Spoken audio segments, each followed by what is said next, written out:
Good morning. Welcome to This Week. Hello, everybody. Round 2. It is to identify what I call the common sense caucus. President Obama continues the charm offensive. Good to see you, sir. Is a grand bargain still possible? We get answers from our exclusive guest, House Speaker John Boehner, only on This Week. Plus, the idea is called America, and it still works. We're here to rebuild a country. Conservatives crash the Capitol. Habemus Papa. Cardinals make an historic choice. And the Pentagon adding new missile defenses on the West Coast. How serious is the North Korean threat to all of us? Plus, on the 10th anniversary of the Iraq War, ABC's own Bob Woodruff is here for a special look back. From ABC News, This Week with George Stephanopoulos. Reporting from the Newseum in Washington, Martha Raddatz. Hello again. George is off today. Great to have you with us. If President Obama hoped his charm offensive would improve chances of a grand bargain, the release of those dueling budget proposals this week showed just how far apart the two parties really are. So where does it leave us? Is a deal more unlikely, or is there a glimmer of hope? Our exclusive guest will have a lot of say in whether it does happen. We're pleased to welcome House Speaker John Boehner. Good morning, Mr. Boehner. Good to be with you, Martha. It's great to have you here. I call it the so-called charm offensive because you don't seem particularly charmed. You wrote that outreach is always positive, but then you wrote you had heard it all before, saying it's going to take more than dinner dates and phone calls from the president. So were those dinners and meetings a good thing, or did it make no difference at all? Well, it's always a good thing to engage in more conversation, engage more members in the conversation that have not been involved up to this point. But when you get down to the bottom line, the president believes that we have to have more taxes from the American people. We're not going to get very far. If the president doesn't believe that the goal ought to be to balance the budget over the next 10 years, I'm not sure we're going to get very far. And this is the whole issue. We have a spending problem here in Washington, and it's time to solve the problem. Where's your trust level with the president? I mean, you're talking about these meetings as if they really didn't mean much. No, the president and I, as I've made very clear, have a very good relationship. We're open with each other. We're honest with each other. But we're trying to bridge some big differences. So do you trust President Obama? Absolutely. Absolutely. Absolutely. There's no issue there. Listen to what President Obama told George Stephanopoulos about the debt this week. We've already cut $2.7 trillion out of the deficit. If the sequester stays in, you've got over $3.5 trillion of deficit reduction already.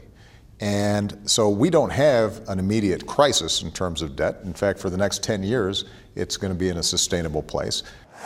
Is he right that we don't have an immediate crisis? We do not have an immediate debt crisis. But we all know that we have one looming. And we have one looming because we have entitlement programs that are not sustainable in their current form. They're going to go bankrupt. How long do we have to solve our problems? Nobody knows where this is. It could be a year, 2 years, 3 years, 4 years. It's not an immediate problem, but we can So you agree with the president on that? Yes, but his point, as he went on to say in that interview, is that we don't really need to do anything at this point. And I would argue that we do need to do something. Well, the American people know you can't continue to spend money that you don't have. And that's what the president wants to do. The president also said in that interview that his goal wasn't merely to balance the budget. He talks about a balanced plan. What's balanced about a budget that never gets to balance? Let's take a listen to exactly what President Obama said about balancing the budget. No, we're not going to balance the budget in 10 years. My goal is not to chase a balanced budget just for the sake of balance. My goal is how do we grow the economy, put people back to work. And if we do that, we're going to be bringing in more revenue. If we've controlled spending and we've got a smart entitlement package, then potentially what you have is balance. A quick response to that. That's exactly the point. Balancing the budget will, in fact, help our economy. It'll help create jobs in our country, get our economy going again, and put more people back to work. The fact that the government continues to spend more than $1 trillion every year that it doesn't have scares investors, scares business people, makes them less willing to hire people. Is the grand bargain dead? I don't know whether we can come to a big agreement. If we do, it'll be between the two parties on Capitol Hill. Hopefully, we can go to conference on these budgets, and hope springs eternal in my mind. Senators Graham and Ayotte and other Republicans have said they're open to new revenue if the president is willing to do significant entitled reform. Is that something you could consider? And the Democratic leadership is reportedly now willing to sign on to entitlement reform if revenue is also on the table. Would you say no to that? The president got his tax hikes on January the 1st. The talk about raising revenue is over. It's time to deal with the spending problem. The president suggested cuts to Social Security and means testing Medicare. Is that enough? What more does he have to do on entitlements for you to consider additional revenue? Or is that just no way? We need to put the entitlement programs on a sustainable path. They're not today. And Americans understand this. And the sooner we make changes to these programs to put them on a sustainable path, the easier it will be to make those changes. Let's move on to the Republican Party itself and the CPAC conference this week. 2 Republican senators and possible presidential candidates spoke at CPAC, Senator Marco Rubio and Senator Rand Paul, but they had very different messages about the current state of the GOP. Senator Rubio saying, "We don't need any new ideas. The idea is called America, and it still works." And this is what Rand Paul had to say. There is nothing conservative about bailing out Wall Street. Our party is encumbered by an inconsistent approach to freedom. The GOP of old has grown stale and moss-covered. Who's right? Has it grown stale and moss-covered? Listen, I think the issue with our party is pretty simple. There's nothing wrong with the principles of our party. But Republicans have not done as an effective job as we should in terms of talking about our principles in terms that average people can appreciate. Why balancing the budget, as an example, would be good for American families. We've got to do a better job of helping people understand what our principles are in terms that they deal with every day. There was a surprise this week.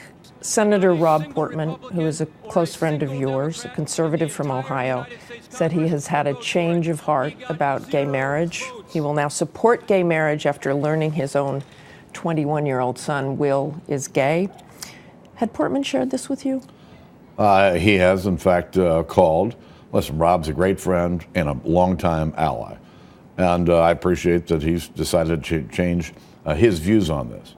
But I believe that marriage is a union of a man and a woman. Can you imagine yourself in a situation where you reversed your decision, as Portman has, on gay marriage if a child of yours or someone you love told you they were gay? Listen, I believe that marriage is the union of one man and one woman. It's what I grew up with. It's what I believe. It's what my church teaches me.